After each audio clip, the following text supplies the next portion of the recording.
Howdy, y'all. Come on in and rest up. I just got the fire going, so stay a while and let me tell y'all a story to help you fall asleep.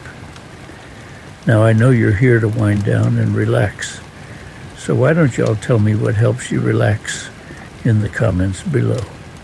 Now, don't forget to like and subscribe if you want to hear more stories.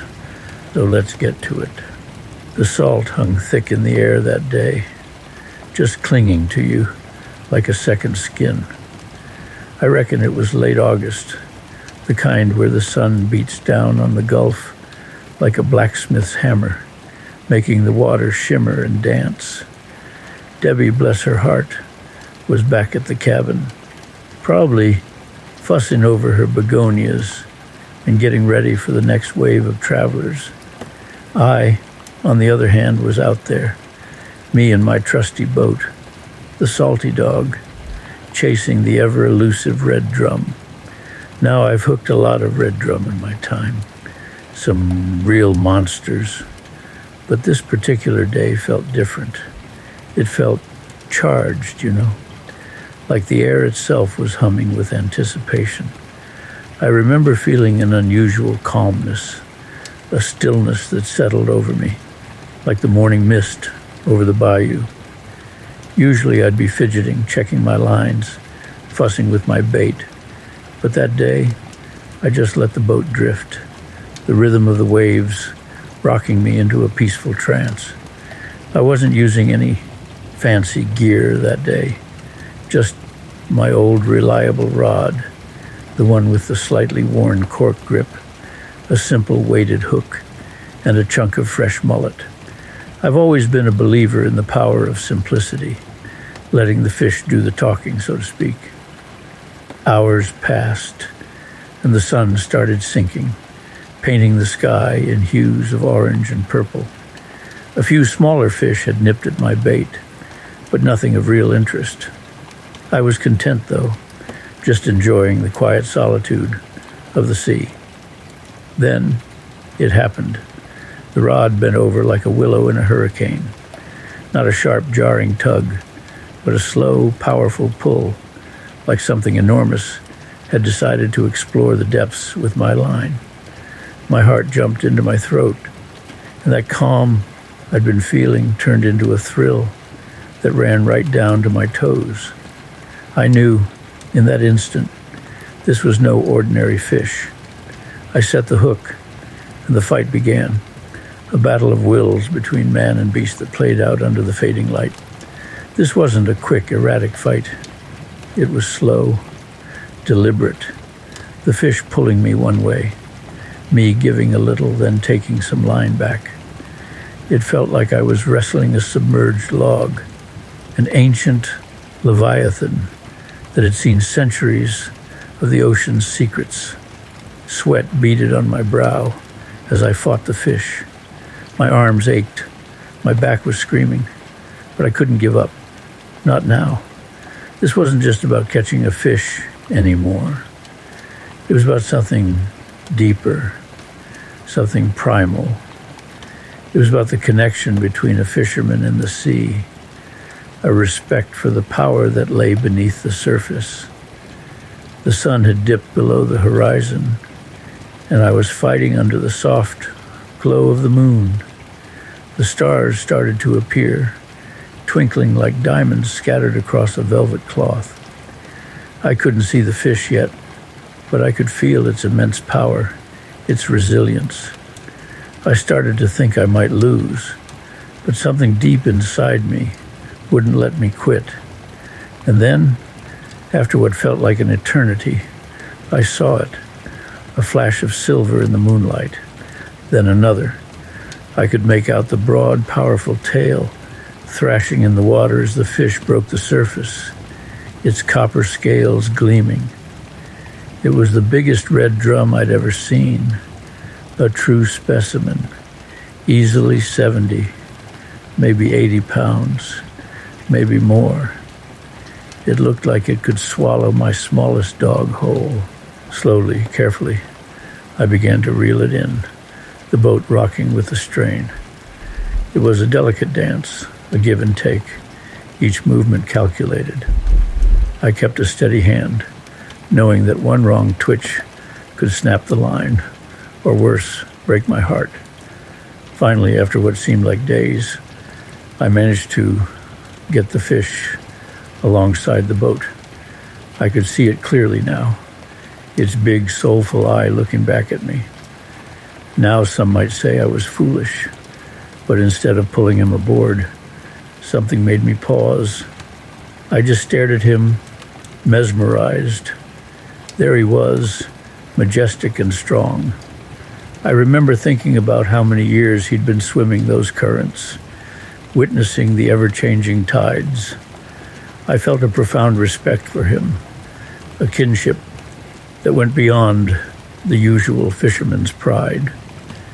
It was like I was seeing a part of myself reflected in his ancient eyes, a connection to the deeper rhythms of the universe that we all sometimes tend to forget.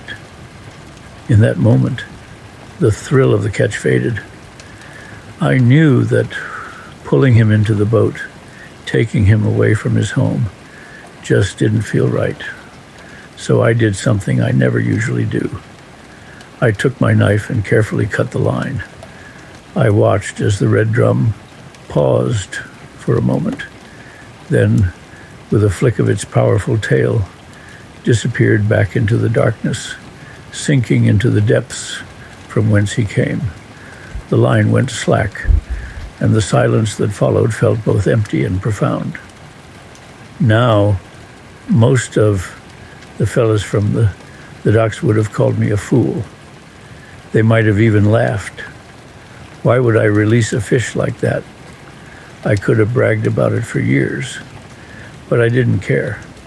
The memory of that encounter, that silent understanding between man and fish, was worth more than any trophy I could ever hang above my mantle.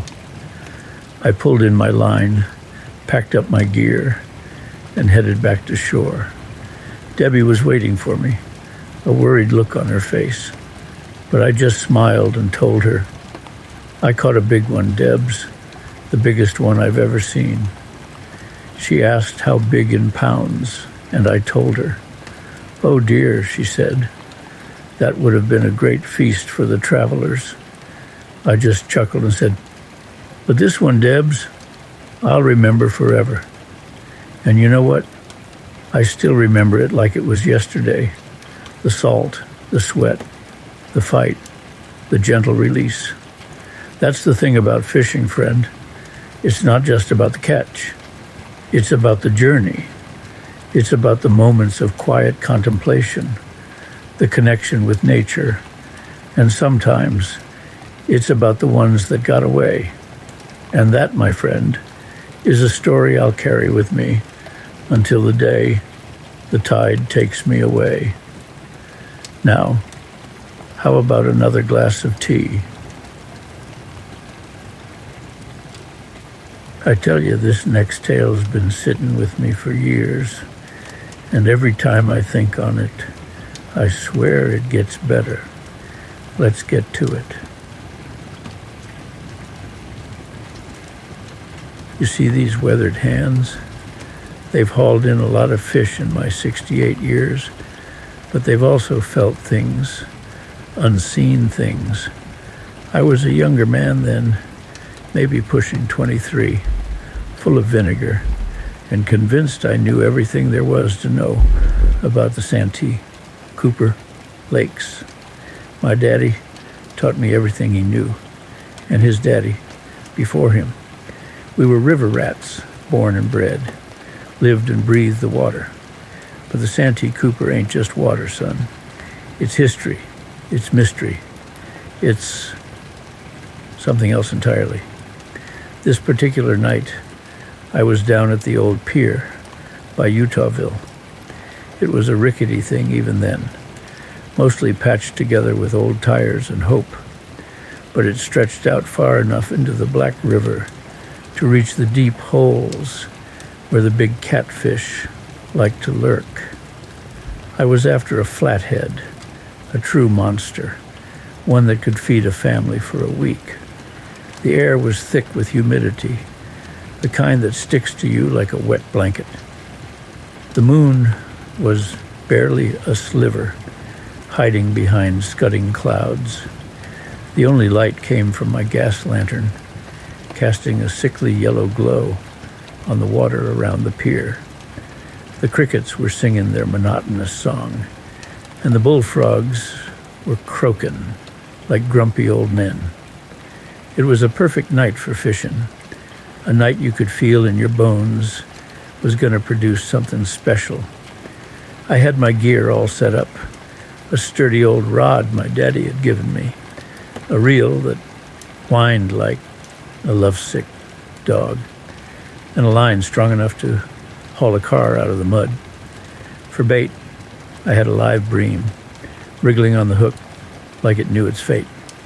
I cast it out as far as I could, the line singing a little tune in the night air. Then I waited. Now I'd spent countless nights alone on that pier or on the river. Never bothered me none. I knew the sounds of the night, the rustling of the palmetto leaves, the hooting of the owls, the splash of a fish jumping. But this night was different. There was a stillness, a silence that was heavier than the humidity. The crickets stopped chirping. The bullfrogs went quiet. Even the wind held its breath. It was like the whole world was listening, waiting for something. That's when I saw it. Out of the darkness, about 50 yards downriver, a light began to glow. It wasn't harsh like a flashlight or the beam of a car. It was soft, ethereal, like the light from a firefly, but bigger, more intense. It flickered and danced just above the water, casting long, wavering shadows that seemed to writhe and twist like living things. I froze, my heart pounding in my chest like a trapped bird. I knew in my gut this wasn't no ordinary light. This was something else, something ancient. The light started to move, slowly at first, then picking up speed. It moved towards me, along the surface of the water, leaving a shimmering trail in its wake. The closer it got, the colder the air became. A chill ran down my spine, raising goosebumps on my arms. My mind raced.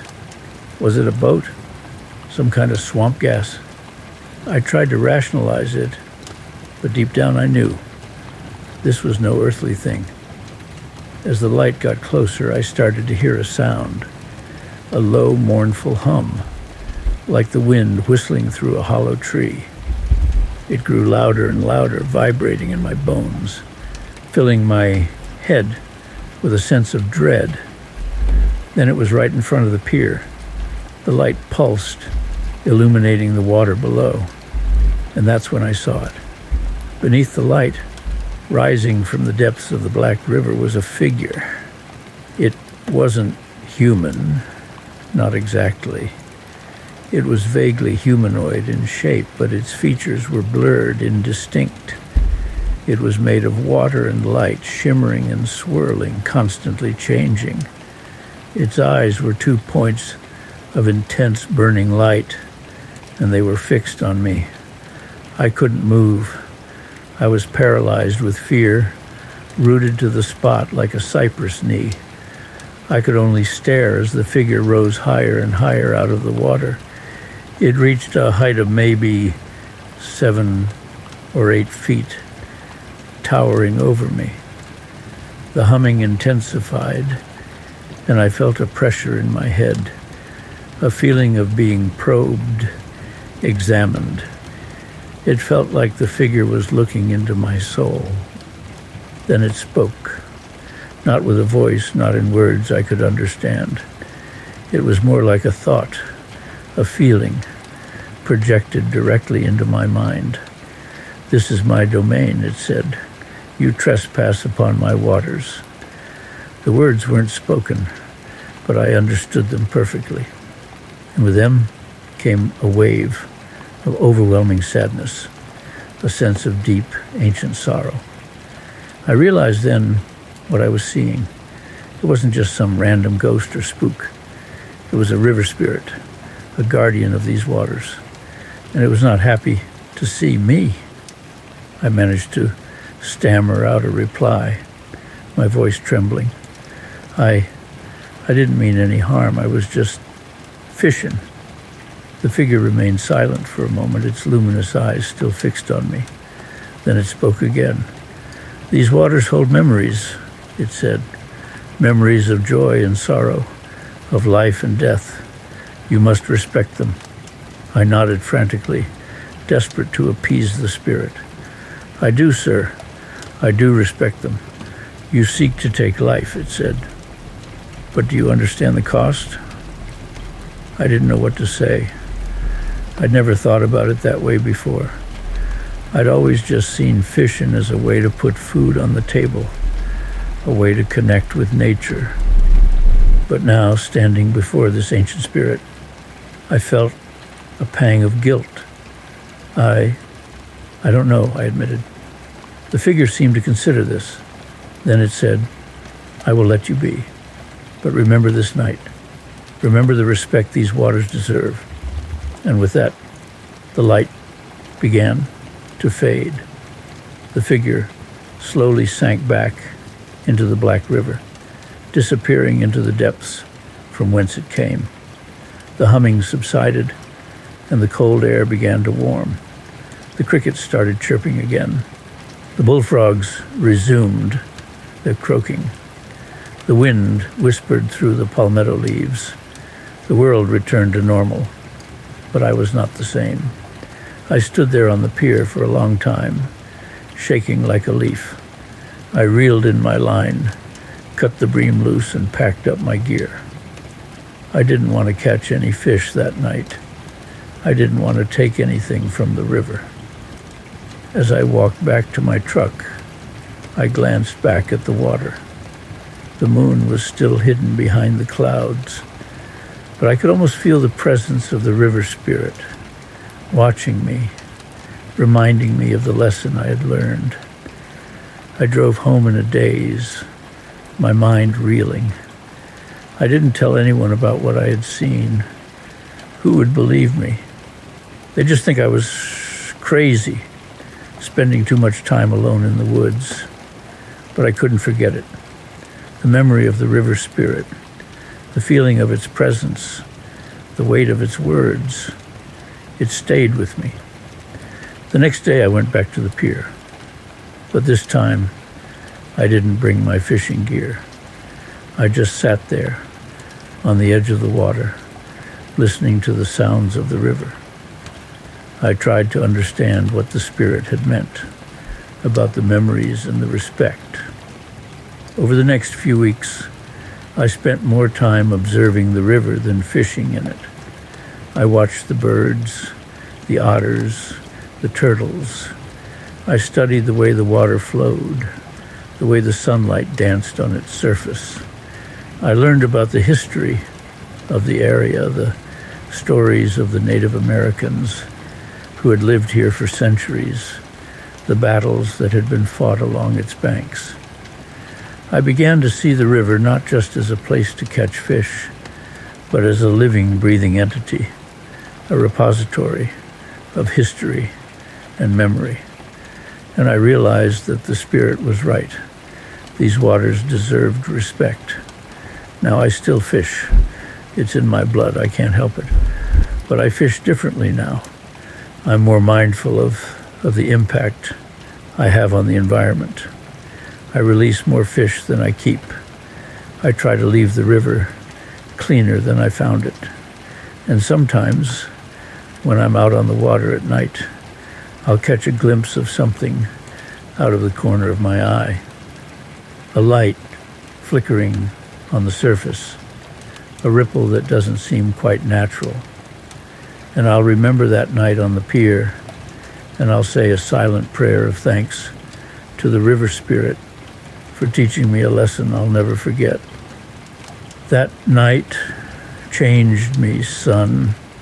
It taught me that there's more to this world than what we can see and touch. It taught me to respect the power of nature, the wisdom of the old ways, and the importance of listening to the voices of the past. So, the next time you're out on the water, remember old Jerry's story. Respect the river. Listen to the silence. And maybe, just maybe, you'll hear the whisper of the river spirit too. You might just learn something you never expected. And always remember, son, those are the best kinds of stories. The kind that make you believe. The kind that make you think. The kind that stay with you long after the embers have died down and the fire's gone out. Now, get some rest. Tomorrow, we'll go fishing. But remember what I told you. Respect the river. Y'all hang tight. I ain't done yet. Just gotta let this next story settle in my mind like a good cast sitting in the water. I'll be right back. And when I do, you best believe it'll be worth the wait. Well, I got one that ain't just about fish, though there were plenty of them involved. This one's about humanity, I guess. It was back when I was a young buck, barely out of my teens and full of more vinegar than sense, drafted into the Army during that mess in Vietnam. I wasn't a soldier, really, more of a logistical fella they stuck me with. Ended up stationed down in Louisiana, near a small town called Bayou Chain. Had a little base there, mostly for training and processing. Now Bayou Chain, it's a sleepy little place, thick with cypress trees draped in Spanish moss, and the water runs slow and muddy. Folks there, they lived off the land, and mostly off the fish in that bayou. I'd grown up fishing myself, out on the Gulf Coast, so I felt right at home, even in uniform. But the thing was, this base started getting these refugees, folks fleeing conflicts in Southeast Asia, mostly Vietnamese, Cambodian, and Laotian. They were scared, confused, didn't speak a lick of English, and about as familiar with Louisiana as a polar bear would be. They'd been through hell. You could see it in their eyes, losing their homes, their families, everything. We were supposed to get them settled, teach them the basics, help them find their footing in a brand new world. Problem was, nobody really knew how. The Army was good at fighting wars, not so much at rebuilding lives. So these folks were just existing, eating the Army food, which they didn't much care for, and staring out at the bayou with this lost look. I saw it, and it just bothered me. Back home, fishing wasn't just a hobby. It was life. It was how we fed our families, how we relaxed, how we connected with the world around us. I figured maybe, just maybe, I could teach them something that would help them feel a little less lost, a little more connected to their new home. So I went to my commanding officer, a gruff old bird named Captain Thompson, told him my idea about teaching the refugees to fish. He looked at me like I'd grown a second head. Fish, Miller? You want to teach them to fish? We got paperwork to do, Miller. We got regulations to follow. We ain't running a fishing camp here. I pleaded my case, told him how it could help them, give them a skill, a sense of purpose, maybe even a little bit of peace. He finally sighed, rubbed his temples, and said, "All right, Miller, you want to waste your time on this, you go ahead. But don't let it interfere with your regular duties. And if they start complaining about the worms, I'm holding you responsible." I grinned, saluted, and got to work. First thing I did was scrounge up some old fishing gear. The base had a storage shed full of forgotten supplies, and I managed to find a few rusty rods and reels, some tangled fishing line, and a box of rusty hooks. Next, I had to find someone to translate. I found a young Vietnamese woman named Mai, who had learned some English in a refugee camp before coming to Louisiana. She was quiet, but her eyes were sharp, and she was eager to help. Together, we rounded up a group of refugees, maybe a dozen or so, men and women, young and old. They looked at me with a mixture of curiosity and suspicion. I could tell they didn't quite understand what I was trying to do.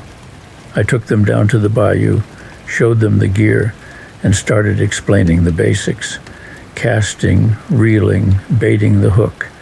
It was slow going.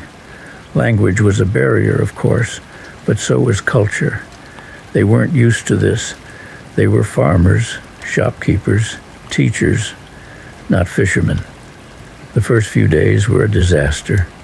Tangled lines, lost hooks, and a whole lot of blank stares. They were frustrated. I was frustrated. And Mai was running herself ragged trying to translate everything. One old man, he was probably in his 70s, he looked at me with a sad smile and said something to Mai in Vietnamese.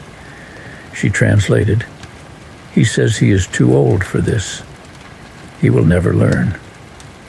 I knelt down beside him, took his gnarled hand in mine, and said, "Sir, you are never too old to learn, and you don't have to be a master fisherman to catch a fish.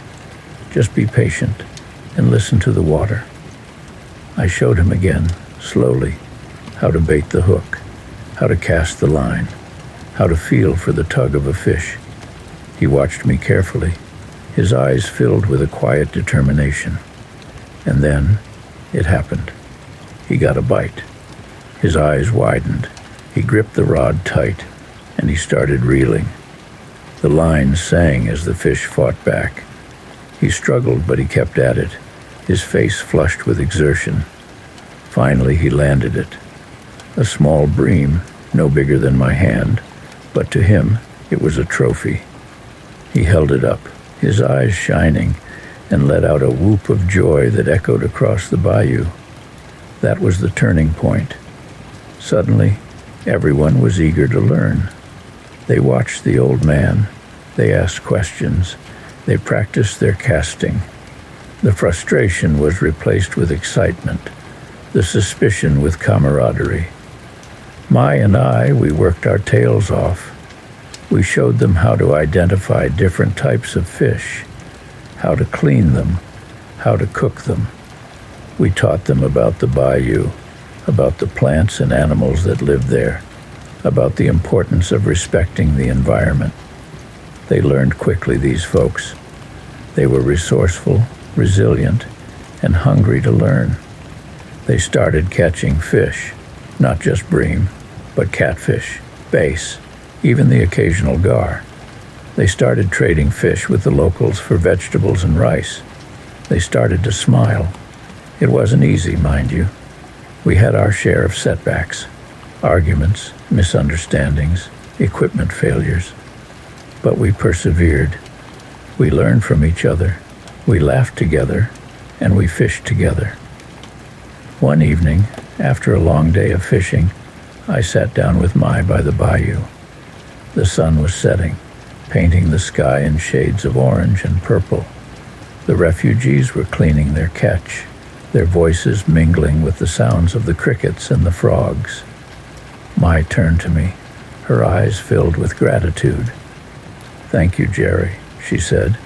"You have given them more than just fish. You have given them hope." Her words hit me hard. I hadn't realized the impact I was having. I just wanted to help, to share something I loved with people who needed it. But I had done more than that. I had given them a way to connect with their new home, a way to provide for themselves, and a way to find joy in the midst of hardship. The weeks turned into months, and the refugees started to integrate into the community. They found jobs. They enrolled their children in school. They started to build new lives. They still came down to the bayou to fish, though. It had become their sanctuary, their refuge, their connection to something bigger than themselves. Eventually, my time in the Army came to an end. I was discharged, and I went back home to the Gulf Coast. I lost touch with most of the refugees, but I never forgot them. Years later, I was visiting New Orleans, and I decided to take a drive out to Bayou Cheney. I wanted to see if the base was still there, if the bayou was still as beautiful as I remembered. The base was gone, replaced by a small industrial park. I drove down to the bayou, parked my car, and walked down to the water's edge. And there they were. A group of people, men and women, young and old, fishing. They were speaking a mixture of English, Vietnamese, Cambodian, and Laotian.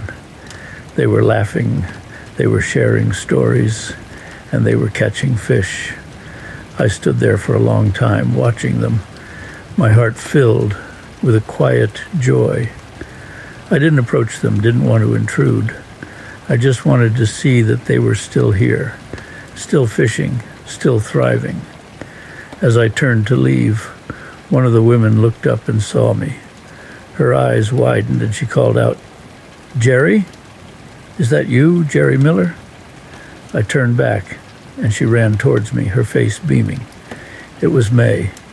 We hugged, and she introduced me to her family, her husband, her children, her grandchildren.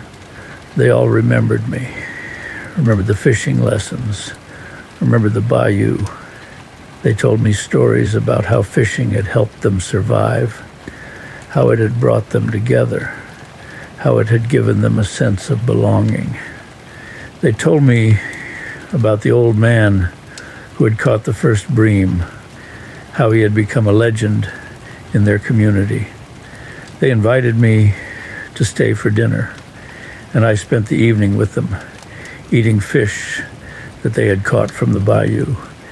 It was the best meal I had ever had. As I drove away that night, I felt a profound sense of peace. I had gone to war, but I had also done something good. I had helped a group of people find their way in a new world.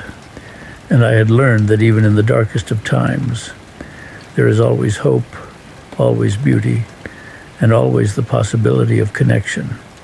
So there you have it. That's my fishing story. It's not just about the fish, though. It's about the people, the bayou, and the lessons I learned along the way. It taught me that sometimes the simplest things in life, like a fishing rod and a quiet body of water, can make the biggest difference. And that, friend, is a lesson worth more than all the fish in the sea.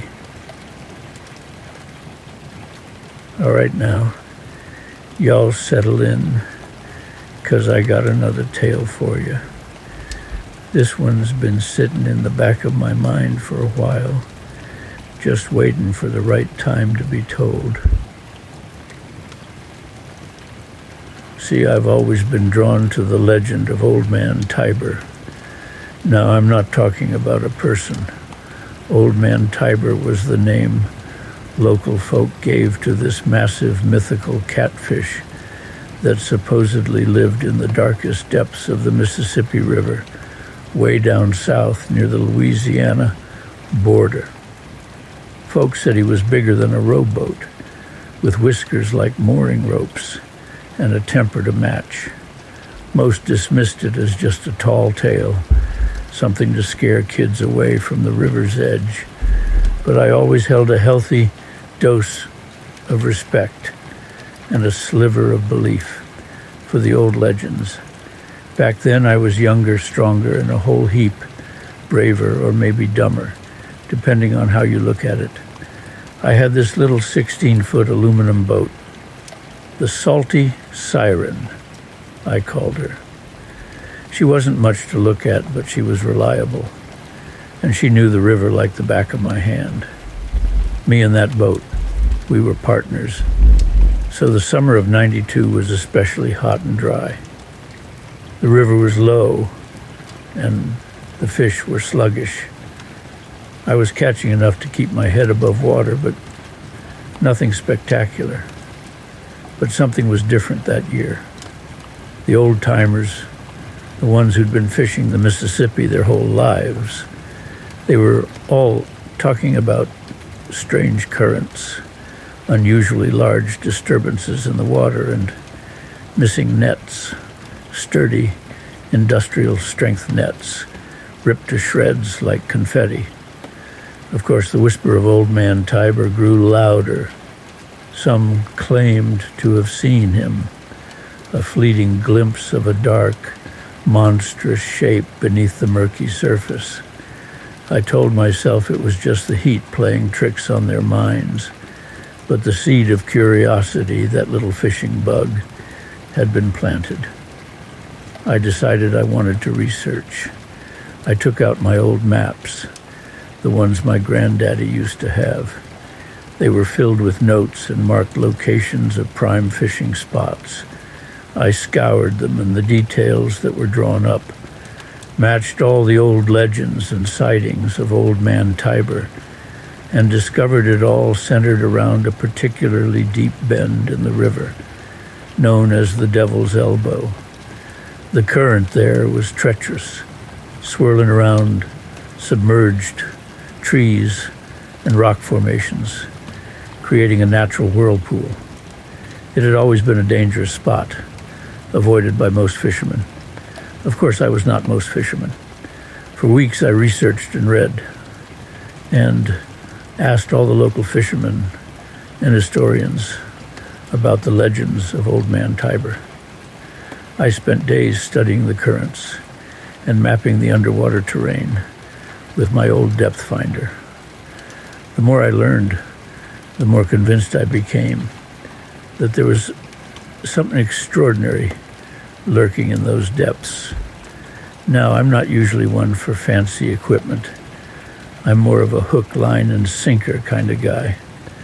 But if I was going after something legendary, I knew I needed up my game. So I went down to Cletus's Bait and Tackle, the only decent shop for miles, and I told him my plan. Cletus, he was a grizzled old cuss with a walleye-shaped birthmark on his cheek and a permanent smell of catfish stingbait clinging to him. He listened to my story with a skeptical glint in his eye. Old Man Tiber, huh? You gone loco, Jerry? That's just a myth, a story to scare greenhorns. Maybe, I said, but I'm going to find out for myself. Cletus chuckled, a dry, raspy sound, like sandpaper rubbing against wood. Well, if you're dead set on it, I reckon I can help you out. But don't come crying to me when that monster rips your arms off. He sold me the heaviest duty rod and reel he had, the kind used for deep-sea fishing. The line was braided steel, thick enough to tow a car. He even threw in a special, extra-large hook, one he swore was big enough to snag a small whale. For bait, I did some research. Some say that the old river monsters like the taste of bullhead catfish, and some say they like bluegill. I rigged my line up with a huge live bluegill, hooked right through the back, and added a massive weight to get it down to the bottom. The next morning, before the sun even thought about peeking over the horizon, I loaded up the salty siren and headed towards the Devil's Elbow. The air was thick with humidity, and the mist hung low over the water, giving the river an eerie, almost primordial feel. As I approached the bend, I could feel the current tugging at the boat, a constant reminder of the power lurking beneath the surface. I found a relatively calm spot just outside the main whirlpool, anchored the boat as securely as I could, and dropped my line. The weight pulled the bait down quickly, disappearing into the murky depths. Then I waited. Hours passed. The sun climbed higher, baking the boat. Sweat dripped off my brow, stinging my eyes. I swigged sweet tea and battled mosquitoes, wondering if I was wasting my time. Maybe Cletus was right. Maybe Old Man Tiber was just a myth. Just as I was about to reel in my line and call it a day, something happened. The rod tip twitched, just a subtle movement, almost imperceptible. I held my breath, my heart pounding in my chest. Then it happened again, a more pronounced tug. "It's on," I muttered, my voice trembling with excitement and a healthy dose of fear. I grabbed the rod, bracing myself. The line went taut, singing a high-pitched whine as something huge started pulling. This wasn't like any fish I'd ever caught before. It wasn't the sharp, erratic jerks of a bass or the steady pull of a gar. This was a slow, deliberate, unstoppable force. The boat lurched violently, nearly throwing me overboard. I gripped the sides, fighting to maintain my balance. The reel screamed as line peeled off at an alarming rate. I tightened the drag, but it barely slowed the beast down. "All right, you prehistoric son of a gun," I grunted, my muscles straining with the effort. "Let's see what you're made of." The battle was on. For what felt like an eternity, I fought that creature. It would pull, I would reel. It would dive, I would resist. My arms ached, my back screamed, but I refused to give up. This wasn't just about catching a fish anymore. This was about proving something to myself, about confronting the legend, about staring into the face of the unknown. The current was working against me, trying to drag the boat into the whirlpool. I fought to keep it pointed upstream, using the motor to compensate for the relentless pull. The sun beat down mercilessly, turning the little boat into an oven. Slowly, agonizingly slowly, I began to gain ground. The line tightened, the reel clattered, and I could feel the creature tiring.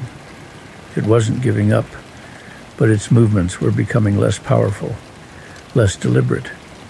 After what seemed like an eternity, I finally started to see something. A dark shape began to emerge from the depths, growing larger and larger as it neared the surface. My heart leaped into my throat. It was immense. I'm talking about a fish that dwarfed my boat. Its body was long and thick, covered in leathery, mottled brown skin. Its head was massive, with beady, ancient-looking eyes and a cavernous mouth that could swallow a basketball whole. And those whiskers, they were indeed like mooring ropes, thick and bristly, trailing in the water like seaweed. Old Man Tiber. He was real. I stared at him in awe and terror, a primal fear gripping me. This wasn't just a fish. It was a leviathan, a relic of a bygone era, a creature that had witnessed centuries of history unfold along the banks of the Mississippi. For a moment, we were locked in a silent standoff, man and monster, separated by a thin line of braided steel. He looked at me with an ancient, unknowable gaze, his eyes reflecting the sunlight like polished obsidian. Then he made a move. With a sudden surge of power, he dove beneath the boat, pulling the line taut. The boat rocked violently, and I lost my footing, stumbling forward. In that moment of disarray, something snapped. Not the line, but something in me. I realized that I was in over my head. This wasn't a game anymore. This was a battle for survival. I reached for my knife, a trusty old Bowie that had been in my family for generations. With a deep breath, I sliced through the line. The sudden release of tension was almost deafening. The boat shuddered, then slowly righted itself. I watched as Old Man Tiber disappeared back into the depths, his massive form fading into the murky shadows. I sat there for a long time, panting, shaking, my body aching from the fight. The sun began to set, casting long, eerie shadows across the water. I felt a mixture of relief, disappointment, and profound respect. I didn't catch old man Tiber, but I saw him. I felt his power. I knew that the legend was real. I reeled in the severed line, retrieving the broken end. As I examined it, I noticed something odd. The steel braid wasn't just cut. It was frayed almost, melted. It was as if something had burned through it with intense heat. I looked back towards the devil's elbow, a shiver running down my spine. Maybe old man Tiber was more than just a giant catfish. Maybe he was something else. I didn't fish the devil's elbow again for a long time. The memory of that encounter was too vivid, too unsettling. But the legend of old man Tiber never left me. Years later, I heard stories of other fishermen encountering him. Some claimed he was still guarding the depths of the Mississippi, a silent sentinel of the river. Others said he had moved on, seeking new territories, new waters to dominate. I don't know the truth, but I do know this. There are things in this world that we can't explain, things that defy logic and reason. And sometimes the best thing we can do is to respect those mysteries and leave them undisturbed. As for the devil's elbow, well, it's still there, swirling and churning, a reminder of the day I came face to face with a legend. And every time I pass it, I can't help but wonder if old man Tiber is still lurking down there, waiting for the next unsuspecting fisherman to challenge his dominion. All right now, enough waiting around. Let's drop our lines and see where this next story takes us. Well, let me tell you about the summer of the snapper, as me and the boys used to call it. Must have been, Lord, time flies like a hummingbird in a hurricane. Must have been back in, let's see, must have been around 30-something, maybe 34, 35.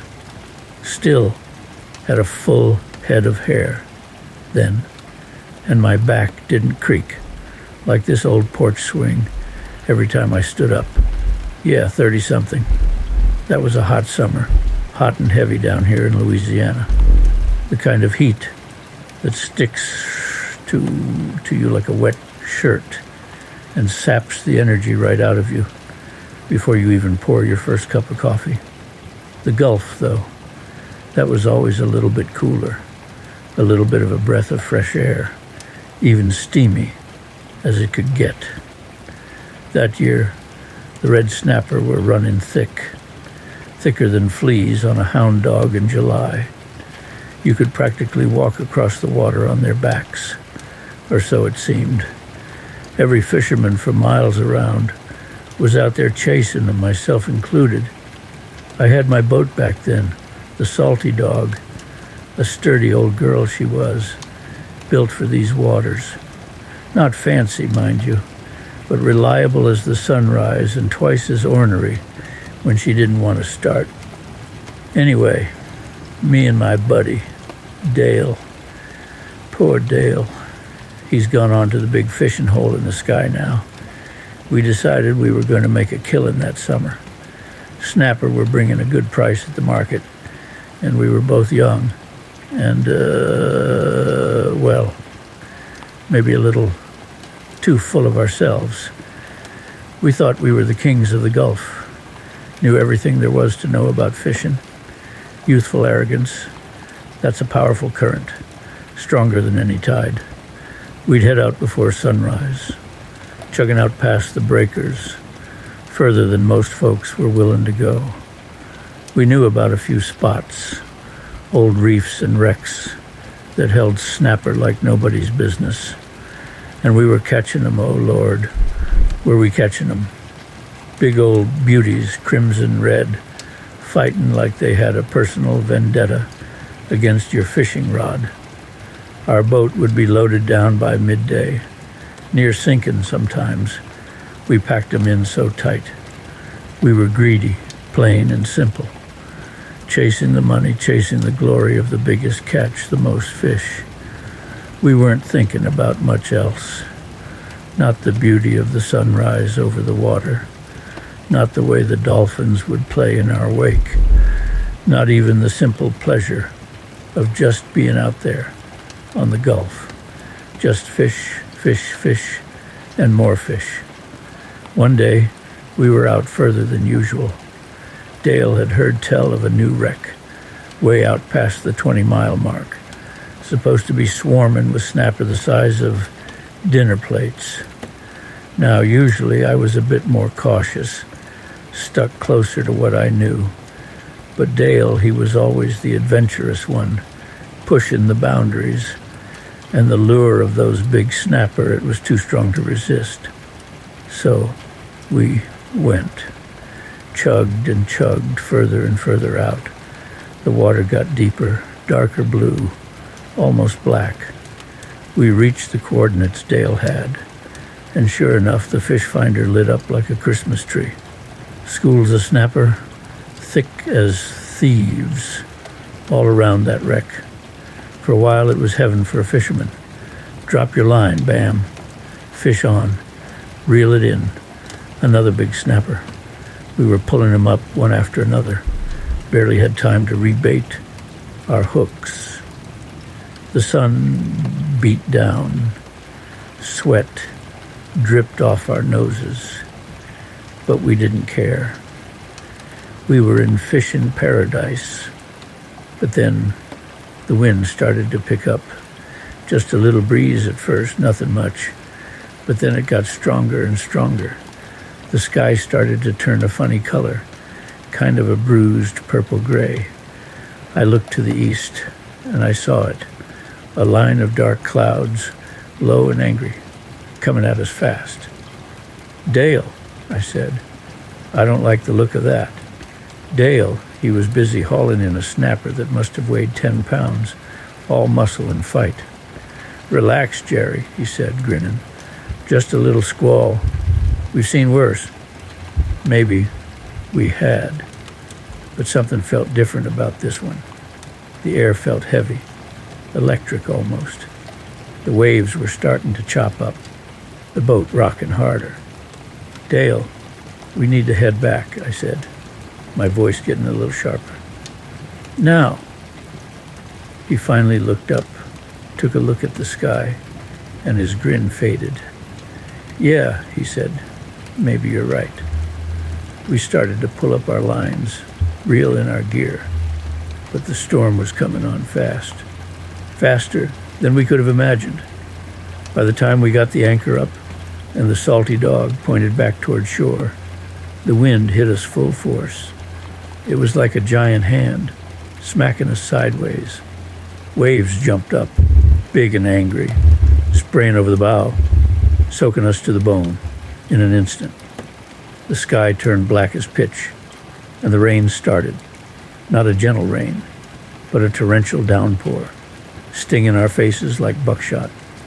Visibility dropped to nothing. We couldn't see shore, couldn't see anything but the angry gray water and the wall of rain. The salty dog was tossing and turning like a cork in a bathtub. Waves were crashing over the sides, filling the boat with water. The engine was screaming, trying to power us through the storm, but it felt like we were hardly making any headway. Fear, real fear, started to creep into my gut. I'd been in storms before, plenty of them, but nothing like this. This was a monster, a Gulf rage, unleashed. Dale, for all his bravado, was looking pale. "Think we're in trouble, Jerry?" he yelled over the roar of the wind and waves. "We're in deep trouble, Dale," I yelled back. "Deep trouble indeed. We fought. We fought the storm, fought to keep the boat pointed into the waves, fought to keep the engine running, fought to bail out the water that kept pouring in. Years of experience, years of fishing in these waters, that's what saved us. Instinct took over. Every wave, every gust of wind, I reacted, adjusted, fought back. Dale, too. He was a good man in a crisis, no doubt about it. Time lost all meaning. Hours passed, or maybe it was just minutes, seemed like a lifetime. The storm raged on, relentless, merciless. We were tossed around like toys, battered and bruised, cold and soaked to the bone. I remember thinking more than once, this is it. This is how it ends. Out here in the middle of the Gulf, swallowed by the storm, for chasing after a pile of fish. And then just as suddenly as it began, it started to ease. The wind began to die down. The rain slowed to a drizzle. The waves started to flatten out. The sky, still dark gray, started to show hints of light peeking through. Slowly, painstakingly, the storm retreated. Like some wild beast, it had roared and raged, and then, just as capriciously, it decided to move on, leaving us battered and shaken in its wake. When the clouds finally broke for good, the sun peeked through, weak and watery, but still the sun. The sea was still rough, choppy, but it wasn't the raging monster it had been. We looked around. We were still afloat. The salty dog was battered, beat up, waterlogged, but she was still riding the waves. We were alive. Beat up, scared half to death, but alive. We didn't say much for a while. Just sat there, exhausted, breathing heavy. The smell of salt and rain thick in the air. We slowly started to take stock. The boat was a mess. Gear tossed everywhere. Some of it washed overboard, I'm sure. The fish, well, all those snapper we'd caught, our bounty, our prize, all washed overboard in the storm. Every single one. We'd lost everything, except we'd gained something too. Something more important than a boatload of fish or a pile of money. We gained a new appreciation, an appreciation for the power of the sea, the unpredictability of nature, and the sheer dumb luck of being alive. Slowly, we limped the salty dog back toward shore. The engine was sputtering and coughing, but it kept running. The trip felt like it took forever. Every wave, every creak of the boat was a reminder of what we'd just been through. We finally made it back to the harbor late that night. The other fishermen were there, waiting, worried sick. They'd seen the storm coming in, and they knew we were way out there. When they saw us pull in, battered but whole, they let out a cheer that echoed across the water. They helped us tie up the salty dog, helped us ashore, offered us food, warm drinks, dry clothes. They didn't ask about the fish, didn't ask about our catch. They just were glad to see us alive. That night, sitting by the fire in the fishing shack, wrapped in blankets, sipping hot coffee, Dale and me, we finally started to talk. Not about the storm itself, not really, but about what it meant, about what we'd learned. You know, Dale said, staring into the flames. We were getting too greedy, Jerry, too focused on the catch, not on the sea itself. I nodded. Yeah, I said. We forgot to respect her. Forgot she's got a temper. We sat there in silence for a while, just listening to the crackle of the fire and the gentle lapping of the waves outside. And then Dale said something that stuck with me, something I've never forgotten. Maybe, he said, maybe the sea, she took our fish, to teach us a lesson, to remind us who's really in charge out here. And you know what? I think he was right. That storm, that summer of the snapper storm, it took more than just our fish that day. It took our arrogance. It stripped us bare, showed us just how small and insignificant we really are in the face of nature's power. We went back fishing, of course, Dale and me. We were fishermen. It's in our blood. But something had changed in us. We didn't chase after the biggest catch quite so hard anymore. We paid more attention to the signs of the sea, learned to respect her moods, her rhythms. We appreciated the beauty of the sunrise, the dance of the dolphins, the simple joy of being out there on the water. We still caught fish, plenty of them, but we understood then that the real bounty wasn't just in the fish we brought back to shore. It was in the whole experience, the challenge, the beauty, the danger, the peace. It was in the connection to something bigger than ourselves. So that's my story, son, or ma'am. The summer of the snapper storm. Lost a boatload of fish, almost lost our lives, but gained something more valuable in the process. Learned a lesson about respect, about humility, about the real treasures in life. The sea, she's a hard teacher, but she's a fair one. And sometimes the greatest catches ain't the ones you bring back to shore. Sometimes they're the lessons you learn out there, fighting the storms of life. Hope you're ready, 'cause this next story's got a pull to it, just like a big one on the line. Let's get to it. The wind carried the scent of salt and adventure as I stood on the dock, staring out at the sea that had been my companion for over 45 years.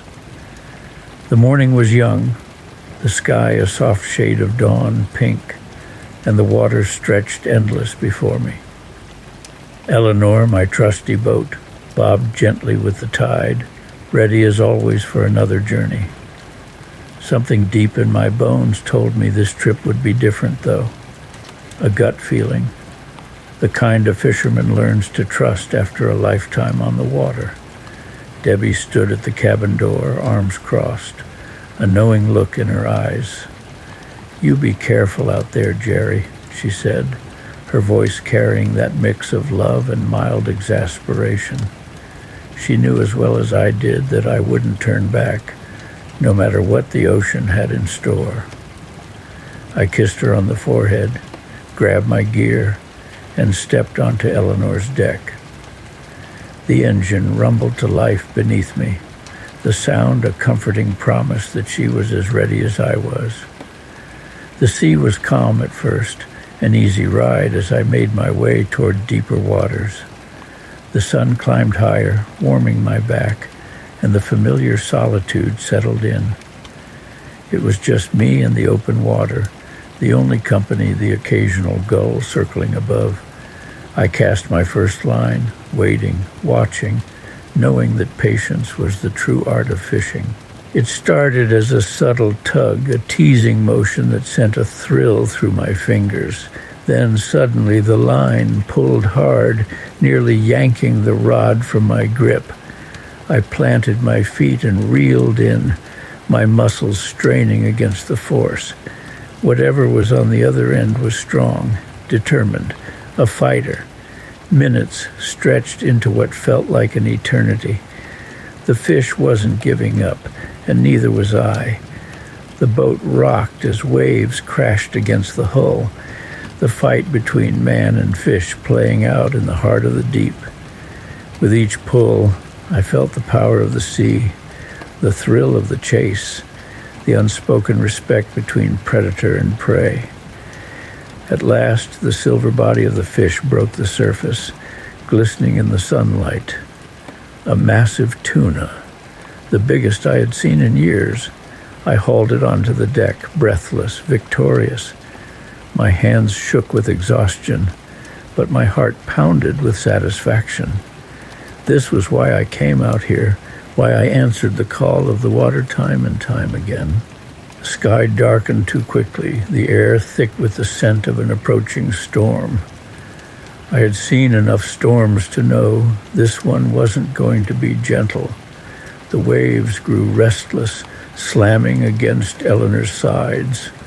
I needed to head back before it was too late. Lightning split the sky, followed by the deafening roar of thunder. Rain pelted down in sheets, blinding me as I fought to steer Eleanor through the chaos. The boat lurched, nearly tipping as the waves swelled around me. My grip on the wheel tightened, knuckles white as I battled the sea's fury. For hours I wrestled against the storm, every inch of my body screaming with effort. The world was reduced to darkness and crashing water. I had been through rough seas before, but this was something else. The ocean had turned against me, and I was at her mercy. Then, as suddenly as it had come, the storm's rage softened. A strange stillness settled over the water, an eerie calm. I took a deep breath, shaking, soaked to the bone, but the battle wasn't over yet. The storm had passed, but I was left adrift. The sea stretched endlessly around me, and I had lost my bearings. My radio was silent, my compass spinning wildly. I needed to find my way home. The ocean, calm as it seemed, held unseen dangers. Strange shadows moved beneath the surface, and I knew that I was not alone. The deep had its own rules, and I was just another traveler passing through. Supplies were running low. The fresh water I had brought was nearly gone, and my stomach growled with an ache I tried to ignore. I cast my line again, hoping for another catch, something to keep me going. Night fell, bringing with it an unfamiliar loneliness. The stars above were my only company, their silent glow a reminder of how small I was in the vastness of the world. I whispered a prayer to Debbie, hoping she wasn't too worried. Morning brought a sliver of hope. A seabird landed on my deck, a sign that land wasn't far. My heart surged with renewed determination. I adjusted my course, following the bird's path. As the sun rose higher, a shape emerged from the mist. An old wreck, half sunk, drifting aimlessly. I approached cautiously, wondering what stories it held, what sailors had once called it home. Far on the horizon, a light flickered. A ship, a lighthouse. I couldn't be sure, but I set my course toward it, my spirit lifting with each passing moment. The waves grew rough again, testing my resolve. I gritted my teeth and pushed forward, the promise of safety driving me through the hardships. Land. At last I saw it, a thin line on the horizon, growing larger with each minute. My heart pounded. I was almost home. As I pulled into the dock, Debbie was there, waiting. She ran to me, her eyes filled with relief. "Took your time, didn't you?" she said, smiling through her worry. I laughed, pulling her close. The sea had tested me, but I had made it back. And as long as I had strength left in my body, I knew I would return to its call again. I was just sitting here, remembering another time out on the water, and I figured, why keep it to myself? Let me tell you all about it. Hurricanes, they're a fact of life down here on the Gulf Coast. You learn to respect them, you learn to watch the signs, and you learn to get the heck out of Dodge when they come calling. Most of the time, you get a good few days warning, plenty of time to haul your boat up on blocks, batten down the hatches, and hunker down with some iced tea and wait it out. But this one wasn't like that. This one blew in like a runaway train, sneaky like a thief in the night, and nearly stole my life. It did. It was back. Oh, it must have been 98, maybe 99. Can't rightly remember the year, but I remember that day like it was yesterday. Summer was in full swing, hotter than blue blazes, the kind of heat that hangs heavy in the air, makes the cicadas sing louder and slower, and just saps the energy right out of you. But the fishing was good. Oh, Lordy, was it good. Red snapper were biting like crazy, and I was bringing in my limit every trip. Enough to keep the freezer full, sell a bit to old Mrs. Henderson down at the fish market, and still have some left over to share with my neighbors. A good summer, a real good summer. That morning started just like any other. Woke up before the sun. That's the fisherman's way, you know. Got to beat the heat and beat the crowds. Made myself a strong cup of coffee, black as sin and hot as the hinges of hell, and a couple of slices of toast with some homemade fig, preserves my wife, bless her soul, used to make. She's been gone, well, a good long while now, but her preserves, they still sweeten my mornings. Hopped in my old Ford pickup, that trusty beast, and drove down to the marina. The Salty Dog, that's what I called my boat. A 22-foot Grady White she was. Not fancy, not new, but solid as a rock and seaworthy as they come. She'd seen me through a lot, that boat. We were partners, me and the Salty Dog. Always looked after each other. Got down to the dock. The air was still cool then, just starting to get that humid edge to it. The sky was clear as a bell, not a cloud in sight. Sun just peeking over the horizon, painting the sky in shades of pink and orange. Sea was flat calm, like a sheet of glass reflecting the dawn. Perfect fishing weather. Couldn't have asked for better. I untied her lines, fired up the engine, that old reliable purr, and idled out of the no-wake zone. Headed out towards my favorite snapper spot, about 30 miles offshore. Out there you get away from the crowds, and the fish are always bigger, tastier too, I swear. The trip out was smooth as butter, just the gentle rocking of the boat, the smell of salt air, and the sound of the engine humming, seagulls crying overhead, dolphins playing in the wake. Days like that, you feel like you're living in a postcard, like nothing could ever go wrong. Got to my spot, dropped anchor, and got to work. Baited my hooks with some squid, dropped my lines, and bam, almost instant bite. Pulled up a nice chunky red snapper, bright red and feisty as could be. Grinned like a fool.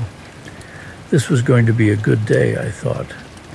And it was for a while. Fish were jumping in the boat. The sun was climbing higher, warming my back, and I was whistling along to some old country tune on the radio.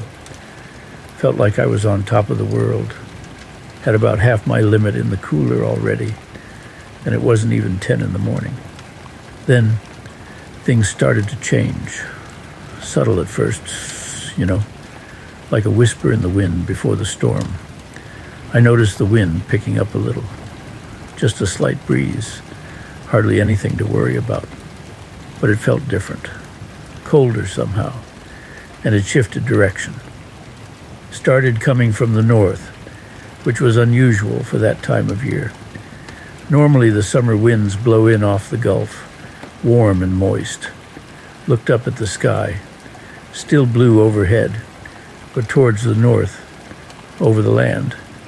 There was a haze starting to gather, kind of a grayish, yellowish haze. Didn't look like rain clouds, not yet. More like, well, like something brewing. Ignored it for a bit. Figured it was just some afternoon thunderstorms rolling in early. Happens sometimes.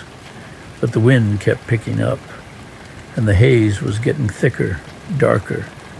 The sea, which had been so calm, started to get a little chop to it.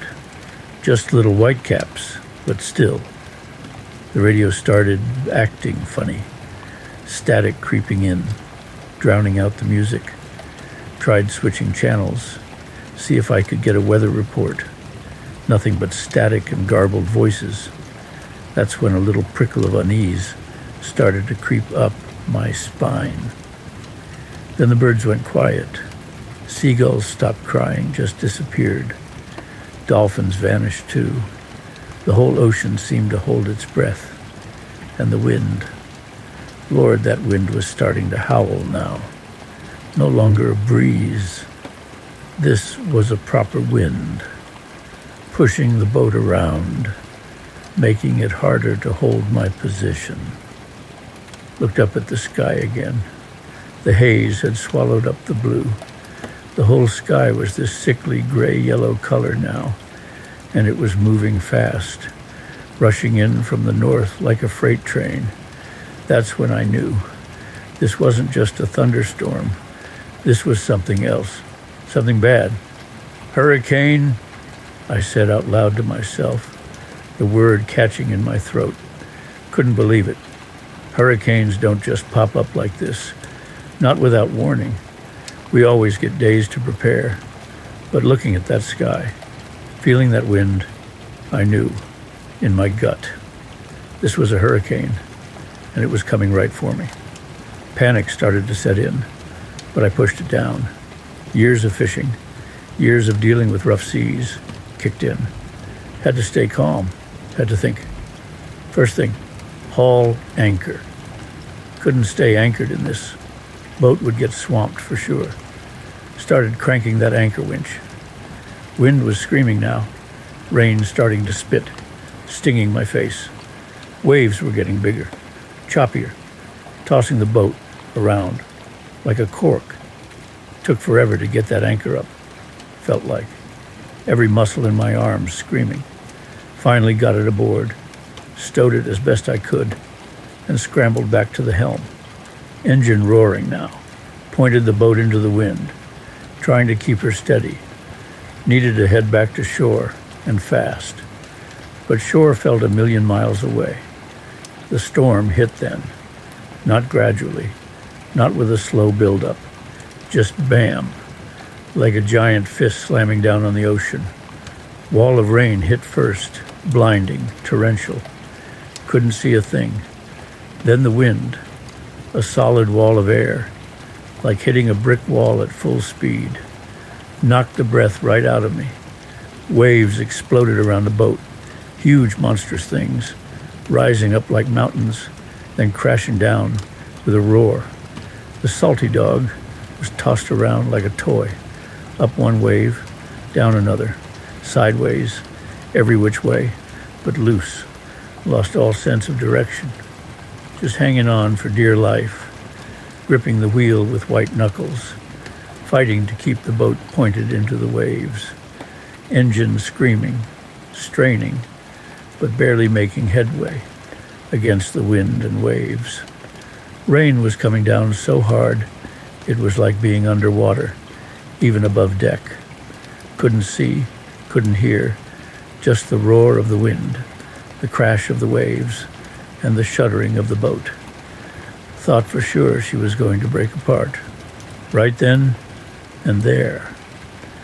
Waves kept getting bigger, meaner. 1 minute I was staring up at a wall of water 20 feet high. The next I was plunging down into a trough so deep it felt like the bottom of the ocean. Water was pouring over the sides, filling the cockpit. Bilge pump was working overtime, but it was a losing battle. Tried to call for help on the radio again, but it was useless. Just static and crackling. Lost contact with everyone. Alone out there in the middle of the storm. Just me and the salty dog against the full fury of nature. Time lost all meaning.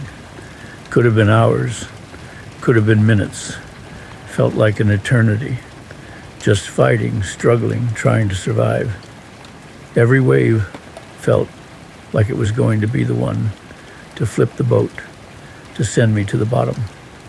Fear was a constant companion, gnawing at my insides, whispering that this was the end.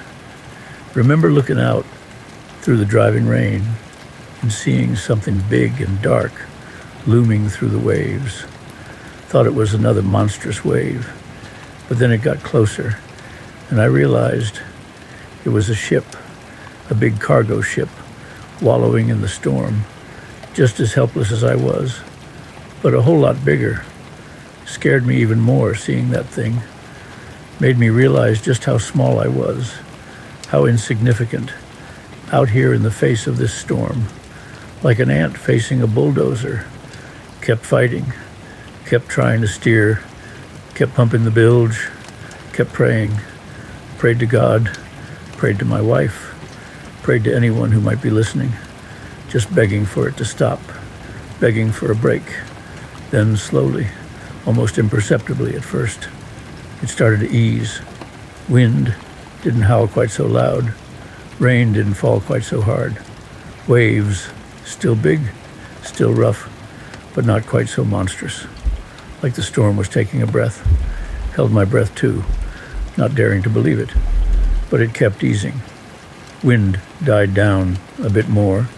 Rain turned to a drizzle, then stopped altogether. Clouds started to break up, and through the gaps I saw blue sky. Just patches of it, but blue sky nonetheless. Sun even peeked through for a moment, weak and watery. But still, the sun. Felt like I hadn't seen the sun in days. Or maybe it had only been hours. Didn't matter. The storm was passing. The sea was still a mess. Waves still big and confused. But the worst was over. Engine was still running, thank God. Boat was battered, bruised, cockpit full of water. But she was afloat. We'd made it. We'd survived. Sat there for a long time after the storm passed, just catching my breath, letting the adrenaline drain away, shaking like a leaf, cold and wet and exhausted, but alive. That was all that mattered. Alive. Slowly, cautiously, I turned the salty dog toward shore. Trip back was slow, careful. Waves were still kicking up, and the boat was riding low with all the water in it. But the sun was coming out stronger now, warming my face, drying my clothes. Saw other boats out there, coming out of hiding, blinking in the sunlight like newborn calves. Everyone looking around, taking stock of the damage, the aftermath. We'd all been through it. We'd all survived. Finally limped back into port. Folks were there on the docks, waiting, worried, sick. Saw my buddy, old Billy, waving his arms, yelling my name. He ran down as I tied up, face all pale and drawn. "Jerry, you all right? We thought you were a goner." I just grinned, weak and shaky, and said, "Like a bad penny, Billy. Always turn up again." He slapped me on the back hard enough to make me cough, but it felt good. Felt good to be back on solid ground, felt good to be alive, felt good to be among friends. Later we found out what happened. That storm, they called it a freak storm, formed out of nowhere, strengthened over warm water in record time, and slammed into the coast with hardly any warning. Caught everyone by surprise. Some folks weren't so lucky. Lost boats, lost homes. Some even lost their lives. But me and the salty dog, we made it. Learned a lesson that day, let me tell you. Respect the sea. Always respect the sea. You think you know it. You think you've seen it all. And then something like that comes along and reminds you just how small you really are. Still go fishing, you know. can't keep an old fisherman away from the water, but I'm a whole lot more careful now. I watch the skies, I listen to the weather reports, and if there's even a whisper of trouble, I head for shore. Ain't no fish worth going through that again, not for all the tea in China. Well now, I sure hope y'all enjoyed those stories as much as I enjoyed telling them. Ain't nothing better than sitting back, swapping tales, and feeling like we're all out on the water together. I'll be back tomorrow, same as always, with another one for you. Maybe something that'll have you smelling the bayou air or feeling that tug on the line, like you're right there with me. Till then, y'all rest easy, keep your spirits high, and don't forget, the best stories are the ones we carry with us. See y'all soon, and please feel free to sit back and enjoy the sounds of nature.